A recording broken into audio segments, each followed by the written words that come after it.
अयोध्या की हालत मतलब अभी ऐसी है कि जो लोग बोलते थे कि यार मंदिर बना के क्या हो जाएगा, उनको यहाँ पर आकर एक बार देखना चाहिए कि भाई जो रोज़गार के जो साधन हैं, जो लोग यहाँ पर आकर पैसा खर्च कर रहे हैं, वो भी कहीं ना कहीं यहीं पर खर्च हो रहा है। लेकिन लोगों को बस वही रहता है कि थोड़ा बहुत लगा हुआ है, लगा है बेटा।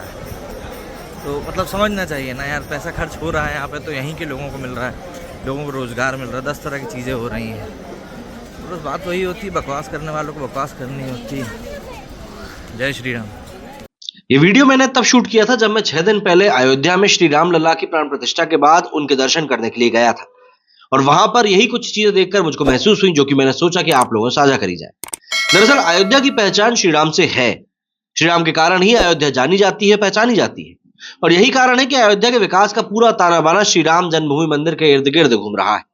प्राण प्रतिष्ठा कार्यक्रम के बाद जिस तरह 1.5 से 2 लाख लोग हर रोज अयोध्या पहुंच रहे हैं, उसके चलते अयोध्या का न सिर्फ आर्थिक ढांचा मजबूत हो रहा है, बल्कि आने वाले दिनों में प्रति व्यक्ति आय में भी बड़ी वृद्धि देखने के लिए मिलेगी, और इससे यूपी की जीडीपी में भी अयोध्या एक बहुत ही बड़ा कंट्रीब्यूशन करेगा, और इकोनॉमिक ग्रोथ साफ तौर पर दिखाई देने का भी पूरा अनुमान है। सिर्फ देश के अलग अलग भागों से ही नहीं बल्कि विदेशों से भी श्रद्धालु लगातार अयोध्या पहुंच रहे हैं, और ये सब जब आते हैं तो अयोध्या में 1 से 2 दिन तो बिताते ही हैं। होटल में रुकते हैं, खाना खाते हैं, अयोध्या घूमते हैं, अलग अलग मंदिरों के दर्शन करते हैं, और जाते समय राम मंदिर का मॉडल हो या फिर प्रसाद के रूप में मिठाई या फिर श्री राम पताका समेत कुछ ना कुछ तो खरीद कर लेकर जाते ही। जैसे यदि मैं अपनी ही बात करूं तो वहां पर हम लोग होटल में 2 दिन के लिए रुके, वहां पे हम लोगों ने खाना खाया, प्रसाद लिया, दान दक्षिणा दी, तो ऑब्वियस सी बात है कुछ ना कुछ तो पैसा वहां पर छोड़कर ही आए हैं। इससे अयोध्या में न सिर्फ रोजगार के अवसर बढ़े हैं, बल्कि अयोध्या की प्रति व्यक्ति आय में भी जबरदस्त उछाल आया है। Uttar Pradesh Uttarakhand economic association general secretary Vinod Kumar Srivastava के मुताबिक प्राण प्रतिष्ठा के बाद पूरा का पूरा सिनेरियो अब चेंज हो चुका है। इकोनॉमिक्स की दृष्टि से अगर समझें तो 1.5 से 2 लाख लोग प्रतिदिन अयोध्या में आ रहे हैं और रुकते हैं।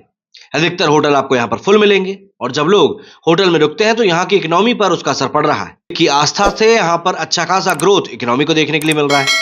यहाँ के जो छोटे छोटे उद्यम करता है, चाहे वो श्री राम का टीका लगाने वाले हों, उनकी 1000 से 1500 रुपए प्रतिदिन की आय हो रही है। महीने की आय अगर जोड़ेंगे तो 30 से 45 हजार रुपए उनकी आमदनी हो रही है। उन्होंने बताया कि जो मूर्तियां बेचने वाले लोग हैं, अन्य सामान बेचने वाले हैं, हाथ करदा व्यवसाय हैं, यहां तक कि मूर्तियां बनाने के बाद जो चूरा निकलता है उससे भी लोग खिलौने बना रहे हैं। सब कुछ श्री राम पर आधारित ही काम है। और जहां तक जीडीपी की बात करें तो इस तरह के काम को असंगठित क्षेत्र के तहत आता है, लेकिन आने वाले दिनों में गुणत्व का प्रभाव इस पर पड़ेगा और एकाएक पूरी इकोनॉमी फैलेगी, और ये पूरी इकोनॉमी श्री राम पर आधारित होगी। अभी तक जो अयोध्या क्षेत्र रहा है, ये आर्थिक दृष्टि से कहें तो काफी बैकवर्ड क्षेत्र रहा है, लेकिन आने वाले 1 साल में अगर आप देखेंगे तो ये एक टॉप क्लास सिटी बन जाएगी।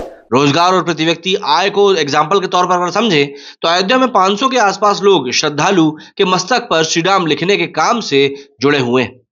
एक व्यक्ति के मस्तक पर श्री राम लिखने के लिए उन्हें न्यूनतम 10 रुपए मिलते हैं।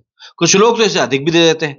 मतलब मैंने ही जब मेरे माथे पर श्री राम का टीका लगवाया तो मेरे जेब में 50 का नोट था, तो मैंने वही का वही दे दिया था। ऐसे में जब 2 लाख से भी ज्यादा श्रद्धालु अयोध्या में प्रतिदिन बाहर से आकर रहते हैं, तो श्री राम लिखने वाले ये युवक कहते हैं कि कभी 500 मिल जाता है तो कभी दिन के 1000 तक कमा लेते हैं। अब जाहिर सी बात है, जो लोग बोलते थे कि मंदिर बनाने से आखिर क्या होगा, तो भैया ऐसा है कि अयोध्या में मात्र एक टीका लगाने वाला व्यक्ति ही प्रतिदिन के 1000 रुपए तक कमा रहा है, तो फिर बाकी बातें तो छोड़ ही दीजिए। मेरे स्टूडियो फिलहाल नहीं। जय हिंद, जय भारत।